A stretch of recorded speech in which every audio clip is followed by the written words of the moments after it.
দীর্ঘদিনে পাহাড়ের বিভিন্ন সমস্যা এবং দাবির সমাধানের লক্ষ্যে অবশেষে শিলিগুড়ি নিউ চামটায় একটি রিসর্টে অনুষ্ঠিত হলো ম্যারাথন বৈঠক। বৈঠকে কেন্দ্রীয় স্বরাষ্ট্রমন্ত্রী অমিত শাহ, রাজ্যের মুখ্যমন্ত্রী শুভেন্দু অধিকারী সহ পাহাড়ের একাধিক নেতানেত্রী উপস্থিত ছিলেন। দীর্ঘ আলোচনার পর পাহাড়ের সমস্যার সমাধানে একটি বিশেষ কমিটি গঠনের সিদ্ধান্ত নেওয়া হয়েছে। বৈঠক শেষে সাংবাদিকদের মুখোমুখি হয়ে দার্জিলিংয়ের সাংসদ রাজু বিস্তা জানান, পাহাড়ের দীর্ঘদিনের সমস্যা নিয়ে এবার কমিটি গঠন করা হবে।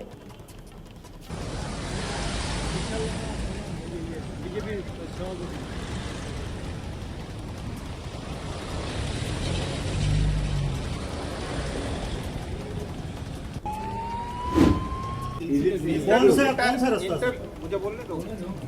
इंटरलोकेटर आदरणीय पंकज कुमार सिंह जी के नेतृत्व में गृह मंत्रालय की टीम का एक कमेटी का गठन हुआ है, जो आज के इस एग्रीमेंट को ड्राफ्टिंग को फाइनल करने का काम करेगी। और मैं आज आप सबके समक्ष, क्योंकि मुझे देश भी देखना है, मुझे अपने क्षेत्र की जनता का भविष्य भी देखना है, और जो विशेष करके गोरखा समाज आए दिन विदेशी होने का जो लांछना हमारे ऊपर लगता है, उस कष्ट को भी मुझे देखना है। और साथ ही हमारे क्षेत्र में विकास हो, हमारे क्षेत्र में डेवलपमेंट हो, हमारे युवाओं को रोजगार मिले। आज आप सबको पता है, एशिया में पहला हाइड्रो अगर कहीं था तो वो दार्जिलिंग में था।